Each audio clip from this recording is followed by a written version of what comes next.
नमस्ते, मैं हूं फराह खान और आप देख रहे हैं आज की ताजा खबर। कोरोना का खतरा लगातार तेजी से बढ़ रहा है। कोरोना के खिलाफ इस जंग में मास्क सबसे बड़ा हथियार है। न्यूज 18 सबसे अपील करता है कि मास्क जरूर पहने। न्यूज 18 ने मास्क के लिए एक मुहिम भी शुरू की है, #मास्क पहनो इंडिया। न्यूज 18 आप सबसे यही अपील करता है कि मास्क जरूर पहने, क्योंकि सावधानी ही सबसे बड़ा बचाव है। चलिए आगे बढ़ते हैं। बीजेपी अध्यक्ष जेपी नड्डा आज वर्चुअल तरीके से पश्चिम बंगाल में 3 रैलियां करेंगे। उनकी पहली रैली दोपहर 1 बजे मालदा जिले के मानिकचल से शुरू होगी। इसके बाद वो मुर्शिदाबाद के बुरवान में दोपहर 3 बजे डिजिटल तरीके से जनता को संबोधित करेंगे। शाम 5:30 बजे नड्डा कोलकाता जिले के काशीपुर बेलगछिया विधानसभा क्षेत्र के लोगों को संबोधित करेंगे। 2 दिन पहले ही कोरोना के बढ़ते खतरे को देखते हुए प्रधानमंत्री मोदी ने बंगाल में अपनी सभी रैलियों को रद्द कर दिया था। इसके बाद बीजेपी के दूसरे नेताओं ने भी वर्चुअल तरीके से रैली करने का फैसला लिया है, ताकि कोरोना को फैलने से हर हाल में रोका जा सके।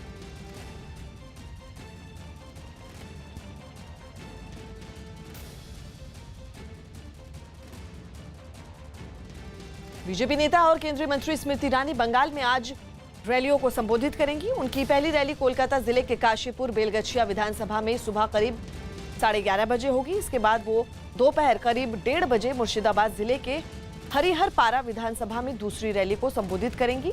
तीसरी रैली शाम 4:30 बजे कोलकाता जिले के बेलियाघाट और चौथी रैली शाम 5:30 बजे के करीब कोलकाता जिले के ही एंटली विधानसभा में करेंगी। कोरोना की वजह से चुनाव आयोग ने रैलियों में 500 से ज्यादा लोगों के मौजूद होने पर रोक लगा दी है, जिसके बाद सभी पार्टियां छोटी सभा और रैलियों से चुनाव प्रचार में जुटी हैं।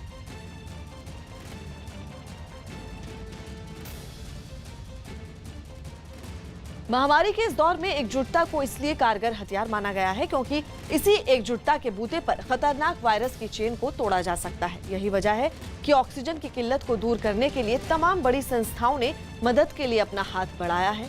मदद के यही हाथ कोरोना के खिलाफ एक ऐसा चक्रव्यूह साबित हो सकते हैं, जिससे कोरोना की किलर स्पीड को थामा जा सकता है। कोरोना को शिकस्त देने वाला अभियान।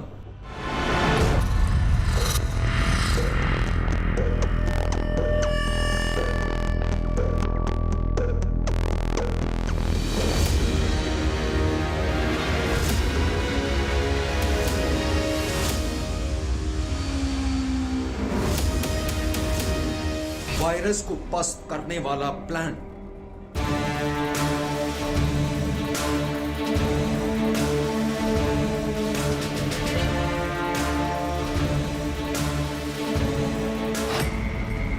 महामारी के खिलाफ सबसे बड़ा चक्रव्यूह। जिस वायरस ने पूरी दुनिया को बिखेर कर रख दिया, अब उसी वायरस के खात्मे के लिए एकजुटता को हथियार बना लिया गया है। भारत के अलग अलग राज्यों में कोरोना से मचे कोहराम पर लगाम कसने के लिए एक बड़ा चक्रव्यूह तैयार किया जा रहा है। महामारी के खिलाफ इस चक्रव्यूह को समझने से पहले उन राज्यों पर नजर डालते हैं जहां वायरस चुनौती बना हुआ है। महाराष्ट्र, दिल्ली, उत्तर प्रदेश, हरियाणा, गुजरात, मध्य प्रदेश और राजस्थान। देश के 7 राज्यों से आई ये तस्वीर अपने आप में साफ करती है कि कोरोना ने अपने पांव किस कदर फैला लिए हैं। खास बात ये कि कोरोना की पिछली लहर में भी महाराष्ट्र का हाल बेहाल था, और इस लहर में भी आंकड़े पिछले तमाम रिकॉर्ड को ध्वस्त कर चुके हैं। यही वजह है कि कोरोना से बचाव के लिए अब लोगों में वैक्सीनेशन की होड़ मच गई है। मुंबई के दहिसर इलाके में वैक्सीनेशन को लेकर 3 किलोमीटर लंबी कतार लग गई। मुंबई में लगातार कोविड संक्रमण के बढ़ते केसेस के बीच अब वैक्सीनेशन लगाने के लिए होड़ मच गई है। मुंबई के 63 कोविड सेंटर में हम मौजूद हैं। पीछे का नज़ारा मैं आपको दिखाना चाहूँगा किस तरीके से लोग जो है यहाँ पहुँचे हैं। ये लाइन जो है ये दिख रही है, वो लाइन 2 किलोमीटर लंबी है। आज लोग जो है वैक्सीनेशन लगाने पहुँचे हैं। ये तो लंबी आप लाइन देख रहे हो, इसमें वृद्ध लोग हैं, 45 एज के लोग हैं, वो भी हैं, सारे लोग दिख रहे हैं। साथ ही साथ मुंबई पुलिस भी यहाँ पर तो लोगों को कह रही है कि आप सोशल डिस्टेंसिंग का ख्याल रखिए। जहाँ माइक में अनाउंसमेंट करके ये भी बताया जा रहा है कि आप वैक्सीनेशन लेने आए हो, कोई देर नहीं, तो सोशल डिस्टेंसिंग का पालन जो है वो आपको करना पड़ेगा। उधर महाराष्ट्र में ऑक्सीजन के लगातार बढ़ते संकट के बीच केंद्र सरकार जहां ऑक्सीजन एक्सप्रेस के जरिए राज्य को मदद कर रही है, वहीं बीएमसी भी अब एक्शन में आ गई है। दावा किया जा रहा है कि बीएमसी ऑक्सीजन के 16 प्लांट लगाएगी। ये 16 प्लांट 12 सरकारी अस्पतालों में लगाए जाएंगे। इन सभी ऑक्सीजन प्लांट को 1 महीने में बना लिया जाएगा। इन प्लांट्स में 43 मीट्रिक टन ऑक्सीजन का उत्पादन किया जाएगा। उधर देश की राजधानी दिल्ली में भी कोरोना चुनौती बना हुआ है। यहां 24 घंटे में 348 लोगों को कोरोना की वजह से अपनी जान गंवानी पड़ी है, जबकि दिल्ली में पॉजिटिविटी रेट 32.43% हो गया है। दिल्ली में कुल सक्रिय मरीजों का जिक्र करें तो इनकी तादाद 92,029 है। राहत की बात यह है कि एक दिन में कोरोना के 23,572 मरीज ठीक भी हुए हैं। दिल्ली में लगातार बढ़ते कोरोना के मामलों के चलते व्यापारिक संगठनों ने स्वैच्छिक लॉकडाउन का फैसला लिया है। ये निर्णय लिया कि सरकार यदि लॉकडाउन को बढ़ाए तो बहुत अच्छा होगा, और यदि सरकार किसी कारण से नहीं बढ़ा पाती है तो दिल्ली के व्यापारी संगठन स्वैच्छिक रूप से 26 अप्रैल से 2 मई तक अपना बाजार स्वयं बंद रखेंगे। और उसका सीधा कारण ये है कि क्योंकि मेडिकल सुविधाओं पर बोझ अधिक पड़ गया है और हम सरकार की मदद करना चाहते हैं। यदि बाजार खुले तो संक्रमण और तेजी से बढ़ेगा और मेडिकल सुविधाओं पर बोझ पड़ेगा, तो सरकार की एक तरीके से दिल्ली के व्यापारी मदद कर रहे हैं। कोरोना की इस किलर स्पीड का सबसे ज्यादा असर ऑक्सीजन की व्यवस्था पर पड़ रहा है, क्योंकि कोरोना की दूसरी लहर में मरीजों को पहले से ज्यादा ऑक्सीजन की जरूरत पड़ रही है। यही वजह है कि देश के अलग अलग राज्यों में ऑक्सीजन की भारी किल्लत हो गई है।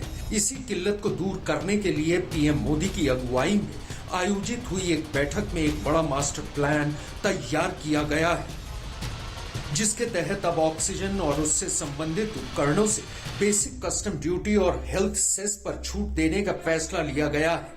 ये फैसला इसलिए लिया गया है क्योंकि देश में इस वक्त ऑक्सीजन और उससे जुड़े उपकरणों की बहुत ज्यादा जरूरत है। इतना ही नहीं, कोरोना वायरस की वैक्सीन के आयात पर बेसिक सीमा शुल्क पर भी 3 महीने के लिए छूट देने का फैसला लिया गया है। केंद्र सरकार के इस मास्टर स्ट्रोक से न सिर्फ ऑक्सीजन की आपूर्ति को पूरा किया जा सकेगा, बल्कि वैक्सीन भी आसानी से मुहैया हो सकेगी। इतना ही नहीं, सरकार के इस कदम से ऑक्सीजन और वैक्सीन के दामों में कमी भी आएगी। उधर देश में कोरोना के महासंकट के बीच जारी ऑक्सीजन की किल्लत से निपटने के लिए जम्मू कश्मीर ने भी कमर कस ली है और राज्य के सबसे बड़े ऑक्सीजन बनाने वाले प्लांट ने ऑक्सीजन उत्पादन का काम शुरू कर दिया है। यहां 24 घंटे लगातार काम किया जा रहा है और प्लांट में उसकी क्षमता का सबसे ज्यादा उत्पादन किया जा रहा है। कोरोना से लड़ाई में पीएम मोदी की अपील पर निजी सेक्टर भी मदद के लिए आगे आया है।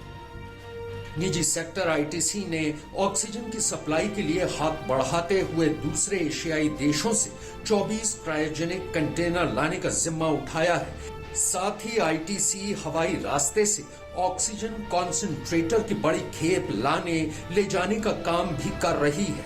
कंपनी ने सरकार को हर संभव मदद देने का भरोसा दिया है।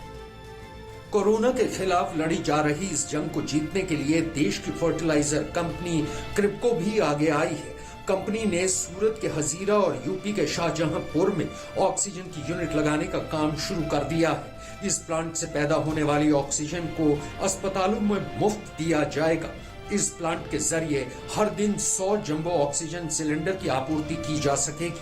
कंपनी के ऑपरेशनल मैनेजर एमआर शर्मा का दावा है कि आने वाली 10 मई तक यहां से ऑक्सीजन मरीजों तक पहुंचना शुरू हो जाएगी।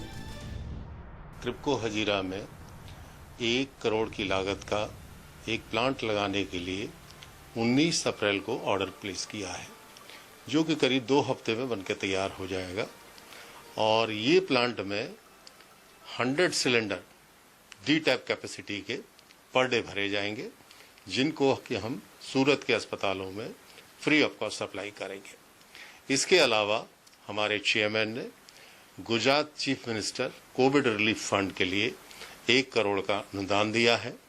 इसके अलावा हमारी एक दूसरी इकाई शाहजहाँपुर उत्तर प्रदेश में काम करती है, उसमें भी इस सिमिलर कैपेसिटी का प्लांट का ऑर्डर ऑलरेडी हमने प्लेस किया है।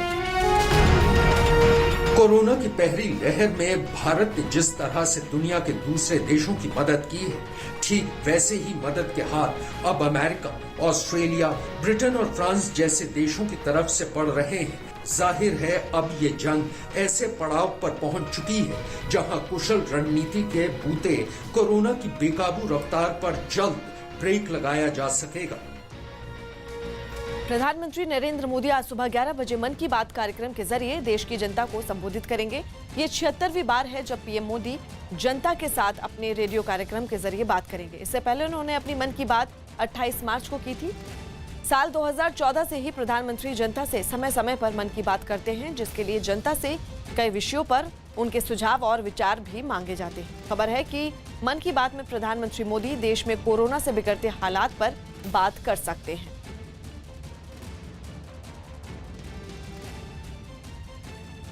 कोरोना की दूसरी लहर से दिल्ली के हालात बद से बदतर होते जा रहे हैं। लॉकडाउन के बाद भी कोरोना मरीजों की संख्या कम होने का नाम नहीं ले रही। पिछले 24 घंटे में दिल्ली में कोरोना के रिकॉर्ड 357 लोगों की जान चली गई, जो अब तक का सबसे बड़ा आंकड़ा है। वहीं एक दिन में 24,000 से ज्यादा लोग पॉजिटिव पाए गए हैं। आलम यह है कि शहर के बड़े बड़े अस्पतालों में मरीजों के लिए बेड नहीं है। ऑक्सीजन नहीं मिलने से मरीज लगातार दम तोड़ रहे हैं। राज्य में कोरोना से मरने वालों का आंकड़ा करीब 14,000 के पास पहुंच गया है, तो वहीं पॉजिटिविटी रेट 32% से ज्यादा हो गया है। इतना ही नहीं, राज्य में कोरोना के एक्टिव मरीजों की संख्या 93,000 के पार पहुंच गई है। महाराष्ट्र में कोरोना का कहर जारी है। एक दिन में राज्य में कोरोना के 67,160 नए केस सामने आए हैं। इस दौरान 676 लोगों की जान गई है। एक दिन में 63,818 मरीजों को इलाज के बाद घर भी भेजा गया है, जो एक अच्छी खबर है। महाराष्ट्र में अब कोरोना के 6,94,480 एक्टिव केस हो गए हैं। वहीं मुंबई में पिछले 24 घंटों में कोरोना के 5,888 नए मामले मिले हैं। 71 कोरोना मरीजों की मौत हुई है। एक दिन में 8,549 मरीज ठीक भी हुए हैं।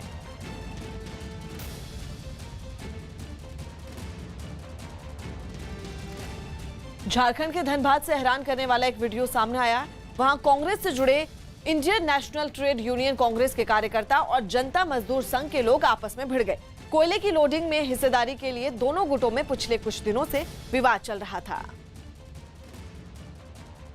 और जैसे ही लोडिंग का काम शुरू हुआ, ये दोनों गुट आमने सामने आ गए। वहां से सामने आई एक तस्वीर में दोनों गुटों के लोग एक दूसरे पर पत्थर बरसाते दिखे। ऐसा लगा कि दोनों एक दूसरे के खून के प्यासे हों। इससे पहले भी दोनों तरफ के लोग कोल डंप के सामने उलझे। अपनी ताकत का एहसास कराने के लिए सड़क पर खड़े होकर जमकर नारेबाजी की। कुछ देर में ही जहां नारेबाजी हो रही थी, वो जगह रण क्षेत्र में बदल गई। जानकारी मिलते ही कुछ पुलिस वाले घटना वाली जगह पर पहुंचे और दोनों गुटों के लोगों को अलग करने के लिए लाठीचार्ज कर दिया। कांग्रेस से जुड़े नेता और उसके समर्थकों की जमकर धुलाई की गई। पुलिस की कार्रवाई के बाद मामला शांत हो गया। दो गुट में आपस में विवाद हुआ और विवाद के बाद दोनों उग्र हो गए। पुलिस वालों ने वारदात वाली जगह से कुछ खोखे भी बरामद किए। बताया गया कि दोनों गुटों के बीच फायरिंग भी हुई। प्रधानमंत्री नरेंद्र मोदी के दखल के बाद राज्य को रेमडेसिविर का कोटा बढ़ा दिया गया है। सबसे ज्यादा महाराष्ट्र को रेमडेसिविर मिलेगा। पहले 30 अप्रैल तक महाराष्ट्र को 2,69,000 रेमडेसिविर मिलना था, जिसे केंद्र सरकार ने बढ़ाकर 4,35,000 कर दिया है। आपको बता दें, रेमडेसिविर का कोटा बढ़ाए जाने के बाद राज्य के मुख्यमंत्री उद्धव ठाकरे ने प्रधानमंत्री मोदी का आभार जताया। तो वहीं उत्तर प्रदेश को 30 अप्रैल तक 1,63,000 और गुजरात को 1,65,000 रेमडेसिविर मिलेगी। वहीं दिल्ली को 72,000 और छत्तीसगढ़ को 75,000 रेमडेसिविर के इंजेक्शन मिलेंगे।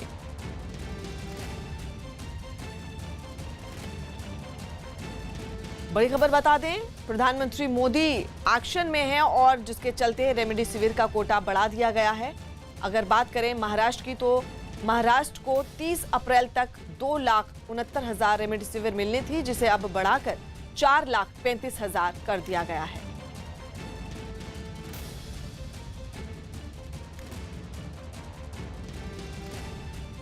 देश में कोरोना से बिगड़ते हालात के बीच केंद्र सरकार ने कोरोना वैक्सीन, मेडिकल ऑक्सीजन और उससे जुड़े उपकरणों पर आयात शुल्क हटा दिया है। साथ ही कस्टम से जुड़े अधिकारियों को निर्देश दिया है कि जीवन रक्षक दवाओं और ऑक्सीजन उपकरणों समेत महत्वपूर्ण इंपोर्ट कंसाइनमेंट को प्राथमिकता के आधार पर क्लियरेंस दें। देश में ऑक्सीजन की कमी पर पीएम मोदी की अध्यक्षता में हुई बैठक में आयात शुल्क हटाने का फैसला लिया गया।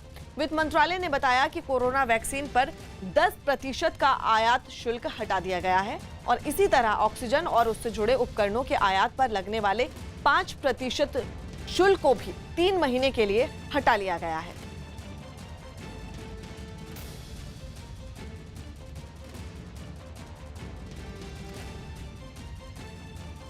महामारी के इस दौर में मुसीबतों का अंबार लगा है। कहीं ऑक्सीजन की कमी है, कहीं आईसीयू बेड की कमी है, तो कहीं वैक्सीन और जरूरी दवाओं की कालाबाजारी हो रही है। परेशानियों से चौतरफा घिरे देश में वायरस की काट तलाशने के लिए एड़ी चोटी का जोर लगाया जा रहा है। केंद्र सरकार ने वायरस की इस रफ्तार पर ब्रेक लगाने के लिए जहां गांव-गांव तक वैक्सीनेशन का महा प्लान बनाया है, तो वहीं पूरी सरकार अमला महामारी के इस दौर में मिशन ऑक्सीजन में जुटा हुआ है। वाली मौत का भी है। बीते 7 दिन में कोरोना से होने वाली मौत का आंकड़ा भी लगातार बढ़ता जा रहा है। बीते 3 दिन के औसत को भी समझना जरूरी है। बीते 3 दिन में देश में कोरोना के नए मरीजों की कुल संख्या 9,94,351 रिकॉर्ड की गई है। बीते 3 दिन में कोरोना से होने वाली मौत की संख्या 6,991 दर्ज की गई है। यानी बीते 3 दिन में रोजाना कोरोना के 3,31,450 मरीज आ रहे हैं, जबकि बीते 3 दिन से कोरोना की वजह से रोजाना 2,330 लोगों की मौत हुई है।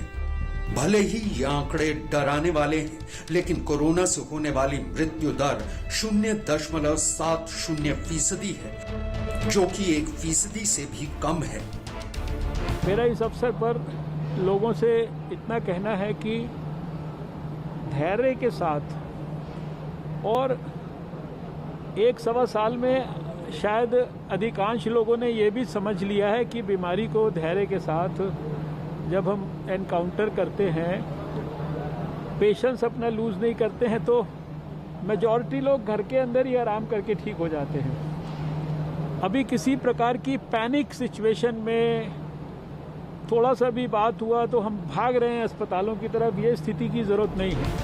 दिन ब दिन कोरोना के विकराल होते आंकड़ों पर ब्रेक लगाने की कोशिशें भी बेहद तेजी के साथ आगे बढ़ रही हैं। केंद्र सरकार के स्वास्थ्य मंत्रालय ने देश में वैक्सीनेशन के आंकड़ों को जारी किया है। दावा किया जा रहा है कि देश में बीते 24 घंटों में 29,01,412 लोगों का वैक्सीनेशन किया गया है। इसी के साथ कुल वैक्सीनेशन का आंकड़ा 13,83,79,832 पहुंच गया है। इतना ही नहीं, राहत की खबर यह भी है कि बीते 24 घंटे में देश के 11 राज्यों और केंद्र शासित प्रदेशों में कोरोना की वजह से कोई भी मौत दर्ज नहीं की गई है, जबकि बीते 24 घंटे में देश में 2,19,000 से ज्यादा मरीज ठीक होकर घर भी जा चुके हैं। सच है कि देश कोरोना काल के भयावह दौर से गुजर रहा है, लेकिन एक सच ये भी है कि कोरोना के खिलाफ भारत सरकार बड़ी मजबूती से जंग लड़ रही है। देश में वैक्सीनेशन अभियान को जहां रफ्तार दी जा रही है, तो वहीं देश की जनता तक वैक्सीन पहुंचाने के लिए एक बड़े प्लान पर काम भी किया जा रहा है। केंद्र सरकार ने इस प्लान के तहत एक बड़ा ऐलान किया है, जिसमें स्वास्थ्य मंत्रालय ने वैक्सीनेशन को रफ्तार देने के लिए सबसे पहले कीमतों पर मचे कंफ्यूजन को दूर किया है। स्वास्थ्य मंत्रालय ने ट्वीट किया है, दोनों वैक्सीन को खरीदने की भारत सरकार की कीमत 150 रुपए प्रति डोज ही है। भारत सरकार द्वारा खरीदी गई वैक्सीन की डोज राज्यों को मुफ्त में मुहैया कराई जाती रहेगी। उधर देश के प्रधानमंत्री नरेंद्र मोदी ने एक बार फिर वैक्सीनेशन पर जोर देते हुए कहा है कि गांव-गांव तक वैक्सीनेशन की दोनों डोज पहुंचाना जरूरी है। हमें सारी सावधानियों का पालन भी करना है और ये भी सुनिश्चित करना है कि गांव के हर एक व्यक्ति को वैक्सीन की दोनों डोज भी लगें। भारत सरकार अभी 45 आयु के ऊपर के हर व्यक्ति का मुफ्त टीकाकरण कर रही है। हिंदुस्तान के हर राज्य में कर रही है। अब 1 मई से 18 साल की उम्र से ऊपर के लोगों को टीका लगाने की प्रक्रिया शुरू होने वाली है। आप सभी साथियों के सहयोग से ही ये टीकाकरण अभियान सफल होगा। इतना ही नहीं, प्रधानमंत्री नरेंद्र मोदी ने राष्ट्रीय पंचायत दिवस के मौके पर लोगों से बड़ी अपील की है। अपनी अपील में उन्होंने कहा कि इस वायरस को किसी भी कीमत पर गांव तक नहीं पहुंचने देना है। बीते 1 साल के अनुभवों से मिली सीख का जिक्र करते हुए पीएम मोदी ने यह भी कहा कि अगर पहले की ही तरह एकजुट होकर काम किया जाए तो कोरोना के प्रसार को गांव में फैलने से रोका जा सकता है। हमारे सामने जो चुनौती है वो चुनौती पहले से जरा ज्यादा है कि गांवों तक इस संक्रमण को किसी भी हालत में पहुंचने नहीं देना है, उसे रोकना ही है। पिछले साल जो आपने मेहनत की, देश के गांवों ने जो नेतृत्व दिखाया, वही काम इस बार भी आप बड़े चुस्ती के साथ, बड़ी डिसिप्लिन के साथ और ज्यादा से ज्यादा लोगों का साथ लेकर के बहुत ही पक्का करेंगे। सफलता जरूर पाएंगे, क्योंकि आपने पिछली बार किया था, अब 1 साल का अनुभव है। संकट के संबंध में ज्यादातर अब जानकारियां हैं, संकट से बचने के रास्तों के संबंध में जानकारी है। और इसलिए मुझे विश्वास है कि मेरे देश के, मेरे गांव के सारे लोग, गांव का नेतृत्व करने वाले लोग गांव में कोरोना को प्रवेश करने से रोकने में सफल होंगे और बहुत उत्तम तरीके से व्यवस्था भी करेंगे। जो भी गाइडलाइंस समय समय पर जारी होती हैं, उनका पूरा पालन गांव में हो, हमें ये सुनिश्चित करना होगा। कोरोना के प्रसार पर ब्रेक लगाने के लिए देश का गृह मंत्रालय भी पूरी तरह से एक्शन मोड में है। केंद्रीय गृह मंत्री अमित शाह ने कोरोना के लगातार बढ़ते मामलों पर एक समीक्षा बैठक की। इस समीक्षा बैठक में राज्यों को चिट्ठी लिखकर मिनिस्ट्री ऑफ होम अफेयर्स ने कई दिशा निर्देश दिए हैं, जिनके तहत राज्यों को अलग अलग तरीकों से ऑक्सीजन की आपूर्ति बढ़ाने के निर्देश दिए गए हैं। ऑक्सीजन ले जा रहे वाहनों के लिए पूरी सुरक्षा तय की जाए।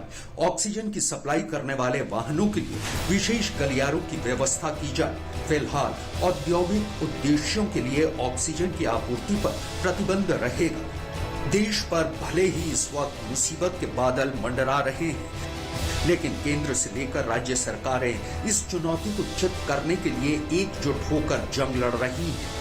यही एकजुटता कोरोना के खिलाफ सबसे कारगर हथियार है। इस वक्त की बड़ी खबर आपको बता दें, दिल्ली में कोरोना का कहर लगातार जारी है, जिसे देखते हुए फिर से बढ़ सकता है लॉकडाउन। जी हां, 7 दिन और बढ़ सकता है लॉकडाउन। जिस तरह से कोरोना के केस लगातार बढ़ रहे हैं, उसे देखते हुए ये फैसला लिया जा सकता है कि फिर से 7 दिन का लॉकडाउन बढ़ाया जाए। कल सुबह 5 बजे तक लॉकडाउन है और दिल्ली में कोरोना का कहर लगातार जारी है और उसको देखते हुए बढ़ाया जा सकता है लॉकडाउन। बड़ी खबर आपको बता दें, 7 दिन और बढ़ सकता है लॉकडाउन। विक्रांत हमारे सहयोगी इस वक्त फोन लाइन पर मौजूद हैं। विक्रांत, क्या जानकारी, क्या माना जाए कि लॉकडाउन और बढ़ सकता है? देखिए, इस बात की पूरी संभावना नजर आ रही है। जो दिल्ली सरकार में चर्चा चल रही है, उसमें ये कहा जा रहा है कि दिल्ली का पॉजिटिविटी रेट जो है कोरोना का, वो 32% से ऊपर चल रहा है। ऑक्सीजन का संकट लगातार बना हुआ है, बेड की भी किल्लत है, जिसके चलते दिल्ली सरकार को कोई और रास्ता फिलहाल दिखाई नहीं दे रहा लॉकडाउन को बढ़ाने के अलावा। हालांकि इसके बारे में अंतिम फैसला आज ही लिया जाएगा और दिल्ली सरकार का ये कहना है कि जिस तरह की वर्तमान स्थिति बनी हुई है उसको देखते हुए इस समय लॉकडाउन लगाना उचित होगा। और क्योंकि लॉकडाउन के दौरान लॉकडाउन के बावजूद देखा गया कि लोग बहुत कम संख्या में ही बाहर निकले हैं और दिल्ली सरकार को लग रहा है कि अगर एक हफ्ते के लिए लॉकडाउन और बढ़ाया गया है तो कोरोना की चेन को तोड़ने में मदद मिलेगी और अस्पतालों में भी जो एक तरह से व्यवस्था बन गई है लोगों के अधिक नंबर आने से, तो उसको भी ठीक करने में थोड़ी मदद मिलेगी। तो ये उम्मीद की जा रही है कि एक हफ्ते के लिए लॉकडाउन बढ़ाया जा सकता है और इसके बारे में आज अंतिम फैसला ले लिया जाएगा। जी शुक्रिया विक्रांत।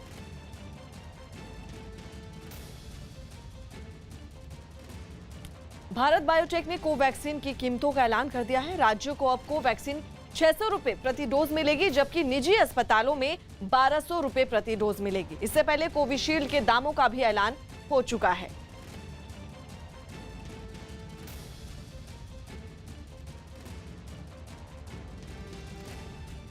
पूरे महाराष्ट्र में लॉकडाउन जैसी सख्त पाबंदियां लगी हैं। रोजाना 60,000 से ज्यादा केस सामने आ रहे हैं, लेकिन इसके बाद भी लोग संभलने के लिए तैयार नहीं हैं। दादर सब्जी मंडी से जो तस्वीरें सामने आई हैं, उन्हें देखकर लग ही नहीं रहा कि देश में कोरोना फैला है। सब्जी खरीदने के लिए वहां लोगों की भारी भीड़ दिखाई दी। कई लोग मास्क पहने दिखाई दिए, लेकिन वहां सोशल डिस्टेंसिंग जैसी कोई चीज दिखाई नहीं दी।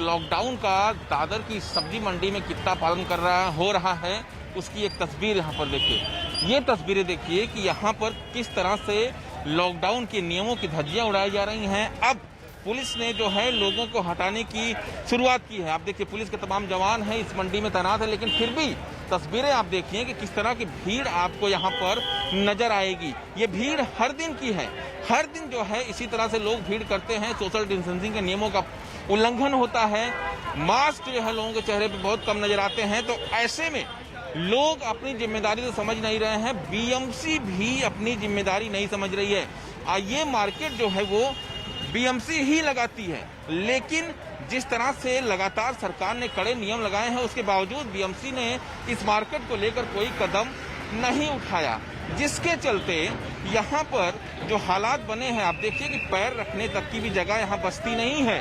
बावजूद इसके बीएमसी तो सोई है, लोग अपनी जिम्मेदारी नहीं समझ रहे हैं। और जबकि न्यूज 18 का कैमरा जब इस मार्केट में पहुंचा तो पुलिस ने यहाँ पर लोगों को अब खाली कराना शुरू किया है। देखिए पुलिस की टीम यहाँ पहुंची है। यही कार्रवाई अगर पहले कर ली जाती तो शायद इस तरह के हालात हर दिन सामने नहीं आते।